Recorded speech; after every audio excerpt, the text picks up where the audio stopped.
A little while ago, actually not even a little while ago, this is a decade ago plus, I was sitting with some good friends, and we were talking about just life and clothing, and how we approach different scenarios and situations. And so when I was younger, I used to wear a lot of black. I used to be over 300 pounds, or about 140 kgs.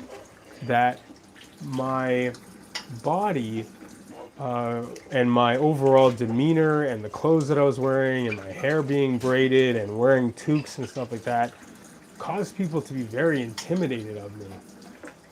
And I had this thought one day as I remember a woman clutching her purse in the elevator, that I didn't want to make people feel that way.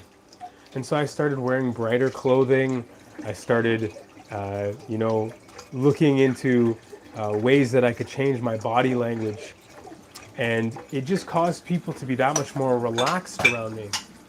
And one of my friends, I love him the way he's so blunt, but he said, you shouldn't change who you are for other people. You should, they should, adapt to you as well. Like, we're in this free-flowing society. But the one thing that they didn't understand is, as a Christian, I think, of course, we don't do things that are sinful. We don't adapt to the world. But Paul says, I try to be all things to all people. You try your best to help people who are stumbling or who are in a tough place, or they're um, frustrated about something, or they're just afraid. They may have been taught that this type, for myself, that a type of person dresses this way, may act this way, or and I don't want that to be a stereotype that blocks me from being able to share the gospel.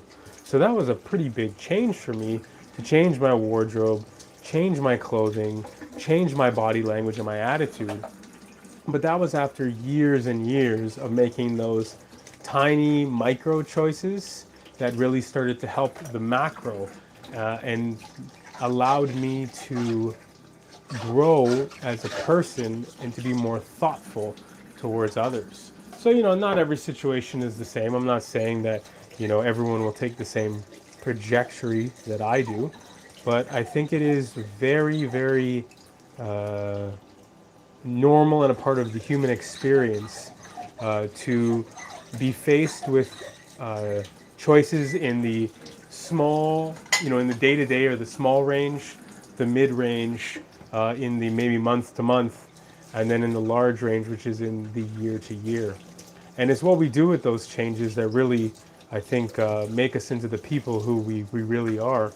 I've seen such a wonderful arc in my life as time has gone on, and I see that happening and changing with the way I treat my wife and my kids, how I speak to my wife, how I speak to my kids, how I speak to my coworkers and friends. It's very different than what it used to be 10, 15, 20 years ago.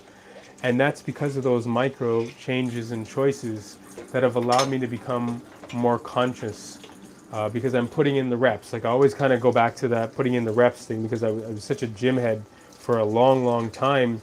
And, there's sometimes I remember going in to the gym and I would work out like crazy. And I honestly didn't even feel that I was working out. Like, my brain was somewhere else. The time would go, but that's because I'd been doing these same reps for 20 years. I would be almost hitting a new PR, and it was like nothing, because you were just putting in those reps, because you had put in all of that time over the years, putting in those small little changes, videotaping yourself, recording yourself. So now, as my brain and my body are in unison at that time, I'm able to pump those reps out. And I think the same thing happens in the way that we act when we treat others, and we make decisions that are Christ-like, that are wholesome, that are good, that are godly, that will inevitably break walls down in our lives, so that we're more sensitive to others and we can just get more out of life. One of my mentors told me, the only way to turn a jumbo jet is very slowly. So say you want to go from, I don't know, say Florida, and instead of you wanting to go to Montreal, you wanted to go to Vancouver. Well, you could halfway through the flight all of a sudden rip on the steering gear and go one side and say we got to start tracking, all the way to Vancouver from Montreal. Instead of going kind of a north south, you got to go a northwest. But the thing is, if you do that, you will rip that jumbo jet in half. What you have to do is make micro adjustments.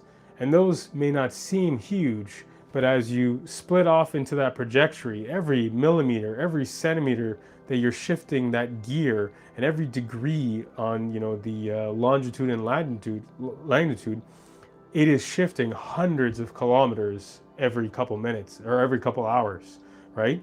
And that shift will inevitably, over 2-3 hours, get you, or 4 or 5 hours, get you to that destination. You don't have to rip on the steering wheel, on the gears in your life, on the choices that you make. But when you are faced with that choice to do good, unless you are exhausted, unless you're going to make a mistake, unless you're going to hurt yourself, unless there's a really negative thing or you need to set up boundaries, try to always make that choice, that change, because it will help you. I can promise you that. If you'd like to see any more videos on dad doing dishes, check out this playlist over here. If you'd like to subscribe, do that here. I'd love if you hit the like button and subscribe. I just want to say thank you so much for watching. I appreciate all of you. Have yourself a wonderful day, evening, morning, or night. God bless.